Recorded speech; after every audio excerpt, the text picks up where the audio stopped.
அன்புக்குரியவர்களே, மேடையில் இருந்து இறை பிரசன்னத்திற்காக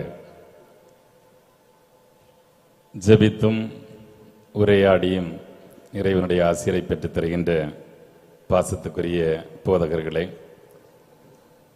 பெருந்திரளாக வந்திருக்கின்ற எனதருமை இளையோரே, அன்பு செல்வங்களே, உங்கள் அனைவருக்கும் இனிய காலை வணக்கத்தை அன்போடு தெரிவித்துக் கொள்கின்றேன். எப்படி, நல்லா இருக்கீங்களா? நல்லா இருக்கீங்களா இல்லையா? Very good. உங்களை பார்க்குறதுல ரொம்ப சந்தோஷம். இங்கே இந்த நிகழ்விற்காக என்னை பாசத்தோடும் உரிமையோடும் அழைத்த அன்பு தம்பிகளுக்கு நான் நன்றி செலுத்திக் கொள்ளுகின்றேன். குறிப்பாக ஜோஸ், நிரஞ்சன் இவர்கள் எல்லாரும் கண்டிப்பாக இந்த கூட்டத்தில் கலந்து கொள்ள வேண்டும் என்று அன்போடு அழைப்பு கொடுத்தார்கள். நாங்கள் இணைந்து செயல்பட்டு கொண்டிருக்கின்ற கிறிஸ்தவ ஜனநாயக பேரவை சார்பாக உங்களுக்கு வாழ்த்துக்களை தெரிவித்துக் கொள்கின்றேன். இந்த நிகழ்ச்சியை இந்த இடத்துக்குள்ளாடி இவ்வளவு ஒரு அழகான ஒரு தேவ இல்லம் இருப்பது எனக்கு தெரியாமல் போயிருந்தது. நிறைய தடவை இப்படியெல்லாம் கிராஸ் பண்ணியிருக்கிறேன். உண்மையிலேயே மகிழ்ச்சியாக இருக்கிறது. சர்ச் ஆஃப் லிவிங் காட் அதோடு இணைந்து இன்றைக்கு இந்த நிகழ்வுகளை ஒருங்கிணைக்கிற ஹோலி லேண்ட் டிவி உரிமையாளர்கள், உழைப்பாளர்கள் அனைவருக்கும் நான் நன்றியை அன்போடு தெரிவித்துக் கொள்கின்றேன். இளையவர்களுக்கு சொல்வதற்கு என்னிடம் ரொம்ப ஒன்றும் இல்லை. ஏன்னா எங்களை விட நீங்க பெரிய அறிவாளிகள். ஒரு டெக்னோகிராட் ஜெனரேஷன் என்று சொல்வார்கள். உங்களுடைய கையில் இன்றைக்கு உலகமே பதுங்கி இருக்கிறது ஒரு மொபைல் போனுக்குள்ளால். பிரதர் நத்தானியல் அழகாக சொன்னது போல, உங்களுடைய வாழ்வின் உயரத்திற்கும் அது திசை காட்ட முடியும், உங்களை நரகத்திற்கு இழுத்துச் செல்கின்ற பாதையையும் அது போட்டு தர முடியும். அப்படிப்பட்ட ஒரு அற்புதமான ஒரு கருவியை உலகம் கண்டுபிடித்து உங்களிடத்தில் கொடுத்திருக்கிறது. எப்படி இளைய சமூகம் அதை பயன்படுத்துகிறது என்பதை பொறுத்துதான் இந்த உலகத்தினுடைய மீட்பு அடங்கி இருக்கிறது என்பதை நான் உறுதியாக உணர்வேன். இப்படிப்பட்ட ஒரு முகாமில் தான் நானும் வருங்காலத்தில் ஒரு அருள் பணியாளராக மாற வேண்டும் என்கிற ஒரு உற்சாகம் எனக்கு கிடைத்தது. எனவே இப்படிப்பட்ட வாலிபர் முகாம்கள் நம்முடைய வாழ்க்கையில் சரியான திசையை தீர்மானிக்கக்கூடிய இடங்களில் இருக்கின்றன. உங்கள்ட்ட ரெண்டு அன்பான வேண்டுகோள் மட்டும், அட்வைஸ் எல்லாம் கிடையாது. ஒன்று, என்னை தனிப்பட்ட விதத்தில் வழிநடத்துவது மத்தேயு நற்செய்தியாளர் இயேசு தன்னுடைய சீடர்களிடத்தில் என்ன விரும்பினார் என்பதை பற்றி சுருக்கமாக சொல்லுகிற பொழுது ஒற்றை வார்த்தையில் சொல்லுவார், விண்ணகத்தில் இருக்கிற உங்கள் தந்தையை பிறர் மகிமைப்படுத்தும்படி உங்களுடைய செயல்கள் அமைந்திருக்கட்டும். இப்போ காலையில் எழும்புறதிலிருந்து இரவு வரைக்கும் நீங்கள் பேசுகின்ற வார்த்தைகள், செய்கின்ற செயல்கள் எல்லாம் ஒன்றை மட்டும் எப்போதும் அளவுகோலாக கொண்டிருக்க வேண்டும்.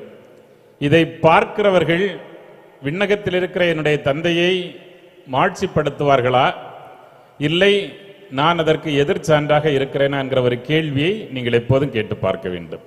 முதலாவதாக அதுதான் நாம் வாழ்கிறோம் என்பதனுடைய அடையாளம். இந்த மண்ணில் கடவுள் தன்னுடைய சாயலாக நம்மை படைத்து உயிரை கொடுத்து உலவ விட்டிருக்கிறார் என்பதனுடைய அடையாளம் அதுதான். நம்முடைய பேச்சு, செயல் இவை அனைத்தும் கடவுளுக்கு பெருமை தரக்கூடியதாக இருக்க வேண்டும். அப்படின்னு சொன்னா, கண்ணால் காணாத கடவுளை நேசிக்கிறேன் என்று சொல்லிக்கொண்டு தன்னுடைய கண்ணால் காண்கிறவர்களை நேசிக்காமல் இருப்பது என்பது மிகப்பெரிய பாவம். எனவே விண்ணகத்தில் தாயும் தந்தையுமாக இருக்கிற அந்த கடவுளுக்கு பெருமை சேர்ப்பது என்பது, மண்ணகத்தில் உங்களை உருவாக்கி உங்களுக்கு உரு கொடுத்து உங்களை உயிருக்கு மேலாக நேசிக்கிற உங்களுடைய பெற்றோருக்கும் பெருமை சேர்க்க வேண்டிய பொறுப்பு உங்களுக்கு இருக்கிறது. இந்த ரெண்டும் மிக மிக முக்கியம். அங்கெல்லாம் டைரக்டா பண்ண முடியாது.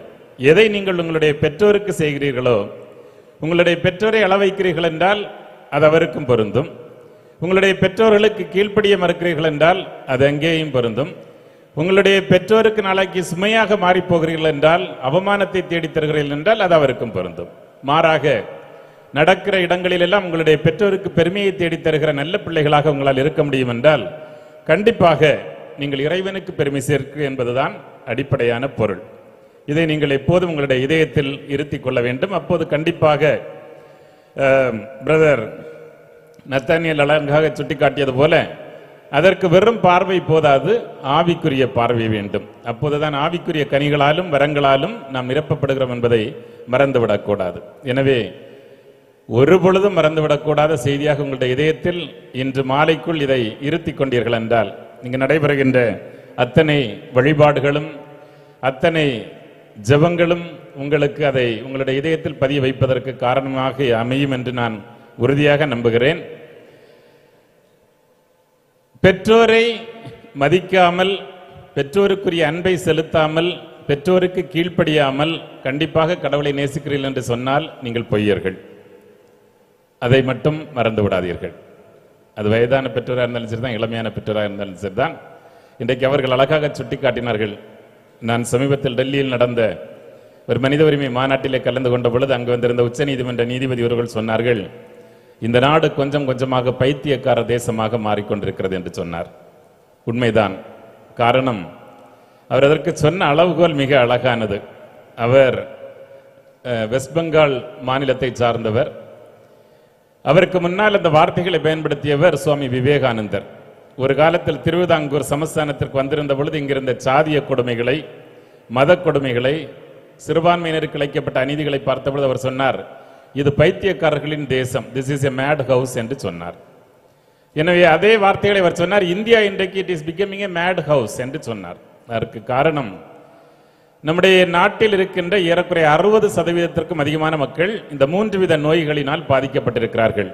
ஒன்று ஃபர்ஸ்ட்ல டென்ஷன், ரெண்டாவது ஆங்ஸைட்டி, மூணாவது டிப்ரெஷன். இது மூணு ஸ்டேஜ். டென்ஷன் ஆகிறோம் அப்படின்னு சொன்னாலே, எப்பவும் கோபம் வருதுன்னு சொன்னாலே மனநோயினுடைய முதல் கட்டத்திற்குள் நுழைந்து விட்டோம். அது ஆங்ஸைட்டியாக கொண்டு செல்லுகிற பொழுது 2ஆம் கட்டத்திற்குள் போய்விட்டோம். மூணாவது டிப்ரெஷன், அது முழுக்க முழுக்க ஒரு மனநோயினுடைய நாம் அடிமையாக மாறிப்போகிறோம் என்று பொருள்.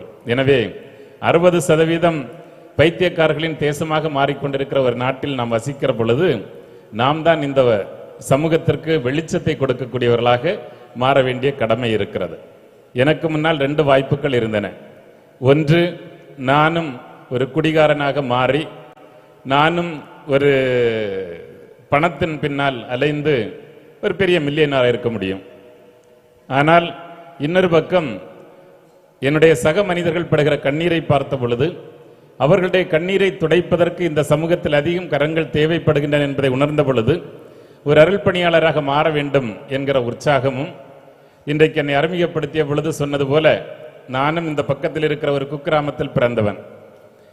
இந்த சமூகத்தை நேசித்ததால், கடவுள் எனக்கு கற்றுக் கொடுத்த அன்பை பிறருக்கும் செலுத்த வேண்டும் என்று விரும்பியதால், நான் இங்கிருந்து படித்துவிட்டு நான் ஒரு பாதிரியாராக மாறிய பிறகு அடுத்து சட்டம் பயிலத் தொடங்கி என்னுடைய சட்டத்தினுடைய முனைவர் பட்டத்தை இங்கிலாந்து நாட்டில் இருக்கின்ற ஆக்ஸ்போர்ட் பல்கலைக்கழகத்தில் நான் நிறைவேற்றுவதற்கு காரணமாக இருந்ததெல்லாம் என்னுடைய பெற்றோருக்கு என்னுடைய வாழ்நாள் முழுவதும் பெருமை தேடி தர வேண்டும் என்கிற அளவில்லாத ஆசையும், அதை போல நான் வாழுகிற சமூகத்திற்கு இறப்பதற்கு முன்னால் குறைந்தபட்சம் 10 பேருடைய கண்ணீரையாவது துடைத்துவிட்டு சாக வேண்டும் என்கிற அந்த உயர்ந்த எண்ணமும் தான் எங்களை இன்னும் வாழ வைத்துக் கொண்டிருக்கிறது.